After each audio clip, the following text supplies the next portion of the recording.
Welcome to Take It from the Ironwoman. My name is Susanne Müller, your host and the Ironwoman. This podcast is about empowering yourself and others to make real changes in the world. You will hear from everyday, smart, sophisticated, hip people like you and me. Not everybody has to be an Ironwoman to impress the world. Together, we will learn from the sports and business leaders how you can become a more successful person as an entrepreneur or a leader. It's one step at a time, one day at a time. Take your steps now. Take your big steps now. Join me on this journey to success. Take it from the Ironwoman. We only have special guests, and today we're going to Switzerland. We go to Caroline's house, and welcome, Caroline. Please introduce yourself. Who is Caroline who's going to join us today? Hi, thank you so much for having me. I am Caroline, and I live in the heart of Europe. That's where Switzerland is. And I'm a heart flow healer. I call myself heart flow healer because I help people get back into that flow of love. Open those doors to the heart. Release all the pain and hurt and everything that holds you back from feeling truly and deeply loved just the way you are. So many of us, we're just feeling not good enough, not worthy, or we try to fit in or bend over backwards to please others, and we shy away from truly shining our light. And here I step in and help you shine your light from within. We need more of you. So let's unpack that a little bit. I'm curious to find out, how did you get there? How did you find your calling in a way? Your offerings that you have for everybody? Physics and math. I had a very analytical mind. And then I did analytical programming. I really programmed on computers, but that feels like many lifetimes ago. And then I was a mom. I loved being a mom to my 3 children. And then at the end of 2008, our marriage ended. And my husband left the house, and I was there. Maybe in March, I was sitting in my living room, and I looked around. I said, the sofas are not me, the books are not me, the pictures are not me, the rug is not me. And I sort of looked around and said, this is not me. And I said, who am I? And then I realized I completely lost myself over those 20 years with that man.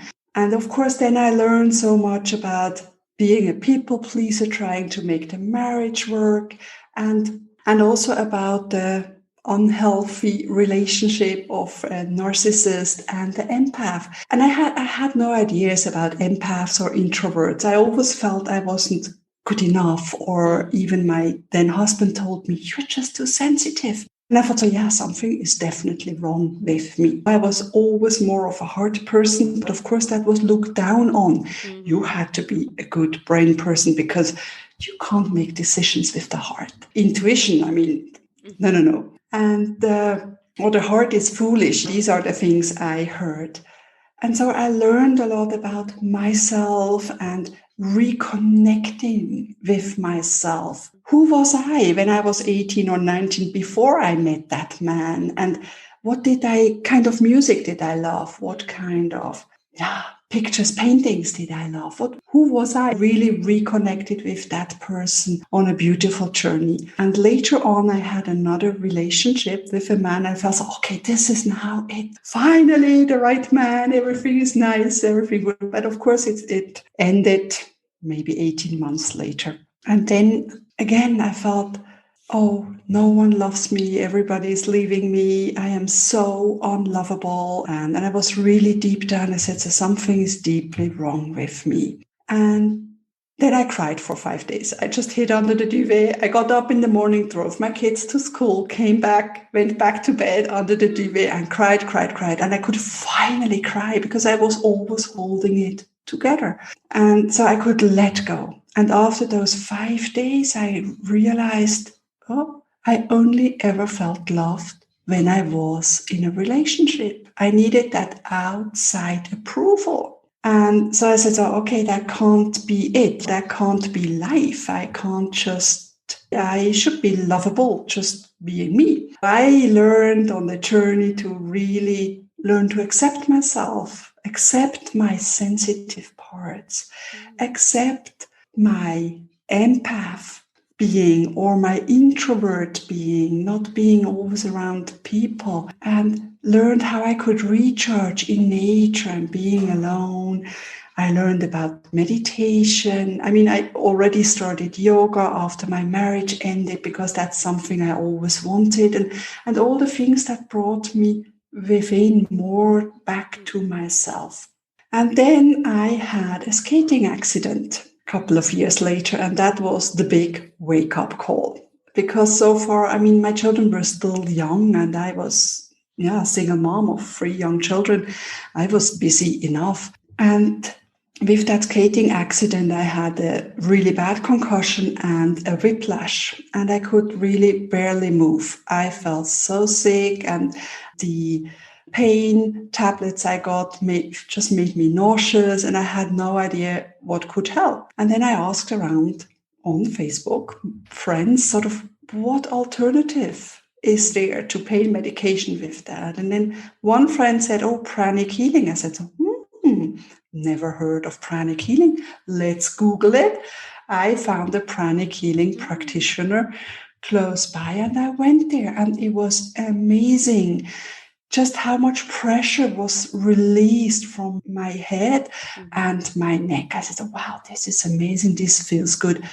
I love to do that. And she was then having a course, of course, a basic course and all the continuous course. So I finally did something for myself. Fabulous. It's time for you. It was definitely time because, of course, I then had to organize my mom. And luckily, the courses were on the weekend. I had to organize my mom to look after the children, but it was my time. It wasn't Caroline, the ex-wife, or Caroline, the girlfriend, or Caroline, the mom. It was just something for myself.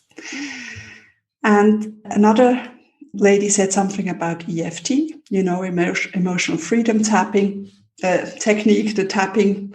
And so I did that too. And this really helped with some anger issues I had about my former boyfriend and how I felt used. And so it really released a lot. And of course, I studied all the EFT, which is great. And I really love that. I soaked that up like a sponge, after 10, 15 years of being a mom. It was so good to do something for myself. And so I finally started helping others, helping my children, helping myself, helping friends and family.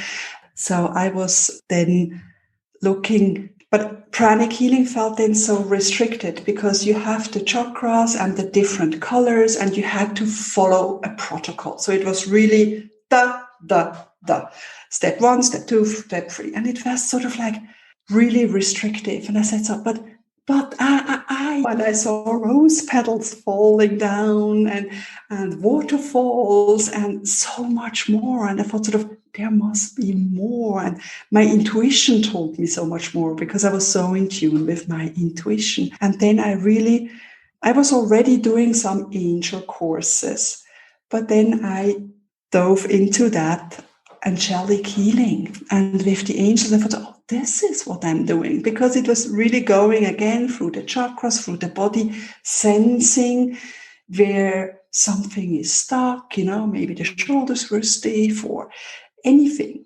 And that was really great. So I then, of course, rebranded and offered angelic healing, angel readings. So many people have questions. You talk about your career was math and data, and then you felt like that, whatever that process, it feels to me you're going back to what you didn't like, and the angelic healing is coming your way. And I know the universe is telling us, hey, there is more. Come on in, right? It is. And you feel it yourself. It was good to have that structure. It gives you a little bit of security, but it wasn't my kind of healing. Of course, I still use that, but it was... What comes to my mind is also that you were so put in a box, like with that math and data and everything. You had to break out. And then sometimes when we break out of a box, we still go back to what we know. So maybe that process was good for you in order to take another step. And then you take a next step and then you find something else. It is. And it was good training. It was good learning. And, all the chakras, all the colors, all how you clear, how you recharge, how you align. That is still with me. That was, it's never a loss. It's just a perfect path. Like you said, one thing leads to the other. And as long as we are open and allowing ourselves to learn more or to improve or see a wider picture, and that's all about life, isn't it? Sometimes we go through life on a very narrow path and we don't look left or right, or we just look forward and we miss the flowers along the path. And if we look a little left, if we take a stop and just take a breath and observe the scenery and see how beautiful life is, and wow, this is gorgeous, and what can I learn here? Or it's like, talking to people, getting to know them.